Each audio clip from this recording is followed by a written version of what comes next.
This video is sponsored by Udemy. Udemy is a website where you can learn about all sorts of topics, from creative writing and computer languages to learn how to design video games in Unity or the Unreal Engine and much more.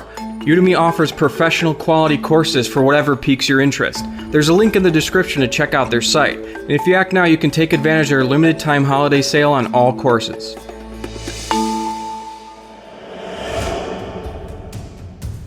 Hey, I'm Steve, also known as Tyrannis, and in this video we're going to take a look at 3 very powerful builds in Monster Hunter World. With these builds you'll be making mincemeat of elder dragons in mere minutes.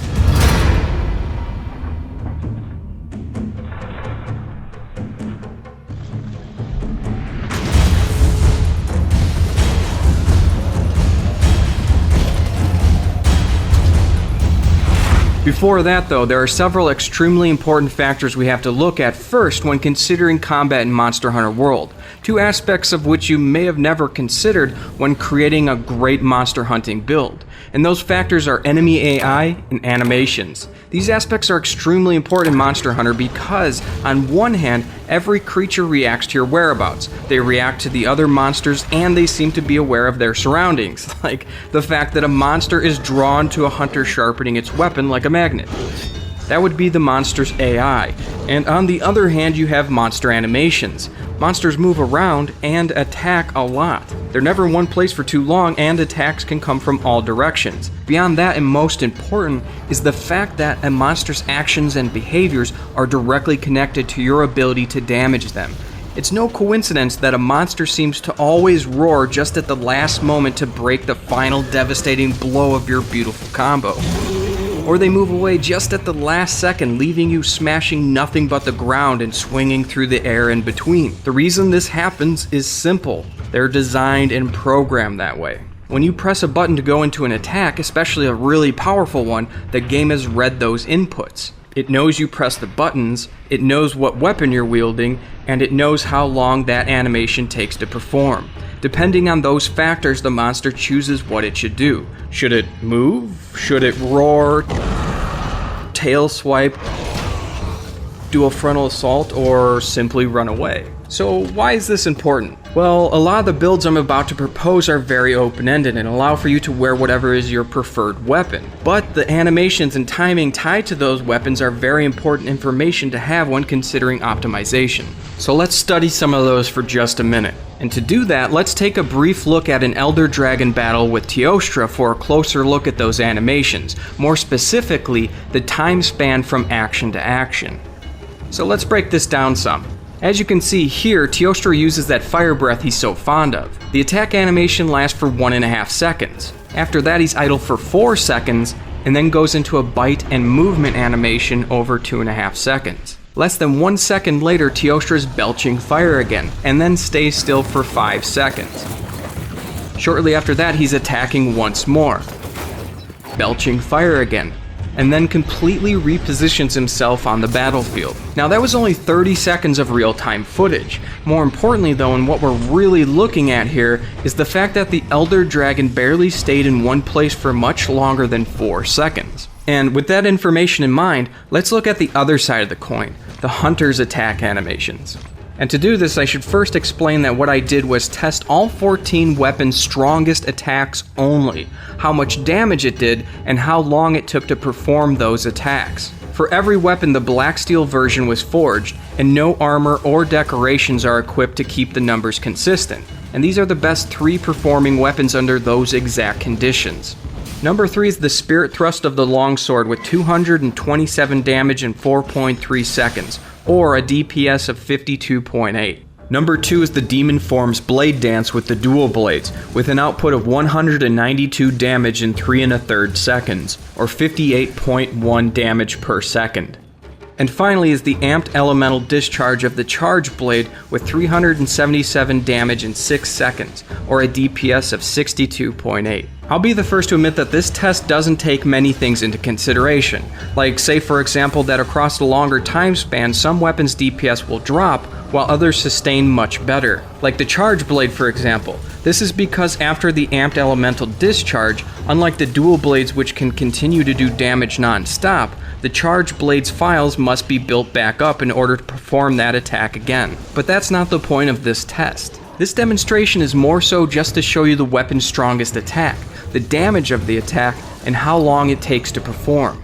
Then take that information and consider monster behaviors and programming. The key here is to emphasize attack opportunities and to take advantage of those windows, because with the toughest enemies Monster Hunter has to offer, the window is often very short-lived. And I know I didn't mention every weapon here, but let's just say that the average time span for every weapon's strongest attack or combo was around 6 to 8 seconds in length. It's just like I said before. A monster's actions and behaviors are directly connected to your ability to damage them. It's no coincidence that some monsters move nearly every 4 seconds, while nearly every powerful attack takes around 6 or more seconds to perform. With that in mind though, mastery of a weapon, its attacks and timing in conjunction with a monster's behaviors, can overcome any monster, no matter the weapon type. I'm not saying that one weapon is better than the other. This is less of a commentary on the weapons themselves as a whole, and more focused on a weapon's single most hard-hitting move. But it's definitely something to consider when creating a character build. But with that said though, let's talk about 3 kick-ass builds that I find myself coming back to time and again. Now, with the way Monster Hunter works, there's a lot of room for flexibility in your build between different armors, weapons, decorations, and augmentations. I would argue that the best builds are extremely versatile and don't tie anyone down to a specific weapon or playstyle. So what I'm going to do here is simply tell you the most important skills for each build, what gear you need for those skills, and then how you can alter it to your liking. With that being said though, the first build will focus on the raw power of the charge blade, but is easily altered for many other weapon types. With the charge blade though, these are the must-have skills: attack boost, artillery, and capacity boost. It's very important to note that this is not heavy artillery. No, that skill is useless. This is artillery, which increases the power of each one of your charge files by 30% at 3 skill points. And artillery goes hand in hand with capacity boost, which adds another file for a total of 6 files. And finally is attack boost, and we all know what that is. The gear used to obtain these skills is as follows: Dodogama Greaves Beta for capacity boost, Artillery Charm 3, and for the attack boost the beta versions of the Rathalos Helm, the Dober Mail Chest, and the Nergigante Waist. And of course, it should go without saying that you're gonna need the Tyrannis Charge Blade. So this leaves open the gloves, and for the gloves I use the Death Stench Grip Beta for 2 points of focus and 2 single facet decoration slots, or if I want more decoration slots I'll use Vaal Hazak. Now, like I explained before, you can easily fit this build to any weapon. The leggings and charm are pretty much strictly just for the charge blade. So if you don't want to use a charge blade, you can easily switch those things out. Say for example that you have an attack boost charm, that would allow you to move around a lot of armor pieces while still remaining at full attack.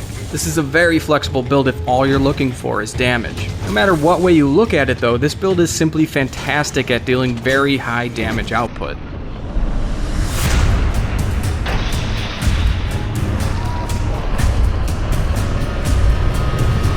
Alright, the next one is just called Apex. It's a great balance between high damage output and survivability. And these are the must-have skills for this build: super recovery, recovery speed, and finally peak performance. These skills work together in such a fantastic unison that it's just amazing, because super recovery allows health recovery to regenerate beyond the red portion of your gauge.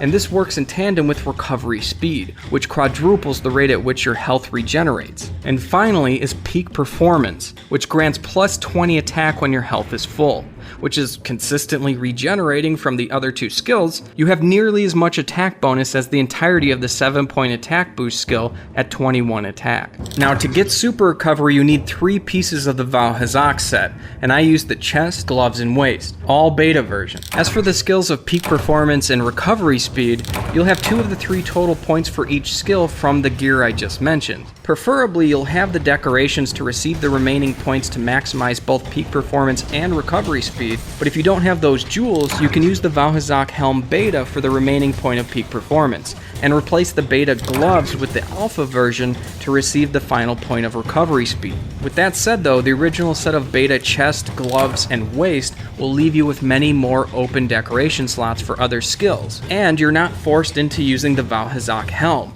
leaving this build way more open-ended. So if you have the right decorations, this build is extremely flexible. The helm, charm, leggings, and weapon are all left for you to be creative. So with all that in mind, this is what the final version of the Apex build looks like. I personally lean towards survivability. I use the Basil Helm and Xeno'jiiva weapon for earplugs. The charm is completely flexible, but I tend to either use Handicraft or Quick Sheath. And finally, I use the Nergigante Greaves Beta with the Flawless Jewel for the last point of peak performance. Or if all I'm going for is damage, then I'll just swap out for an attack booster charm and the Rathalos Helm for massive damage output.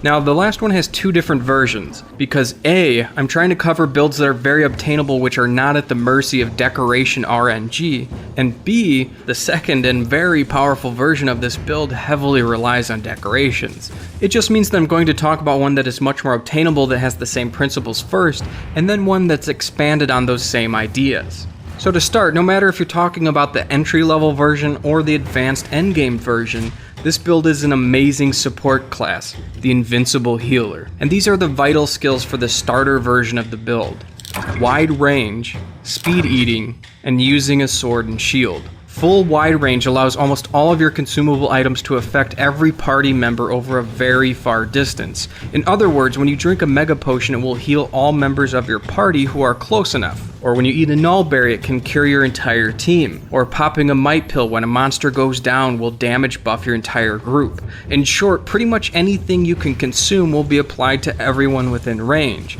And wide range at the full 5 points can almost cover the entirety of a very large zone. Basically, if your allies' names aren't visible, then you're too far away and wide range will not work. So a good rule of thumb is to keep your eye on your teammates' names. If it's visible, then you're within the effective distance for wide range to trigger properly. More to the point, the ability to buff, heal, and cure your team with the use of wide range is complemented strongly by speed eating. At the maximum of 3 points, speed eating will cause consumables to be consumed 70% faster. And this goes beyond simply speeding up the animation of shoving something in your mouth. It also causes items like mega potions to fill you and your team's health bars exponentially faster.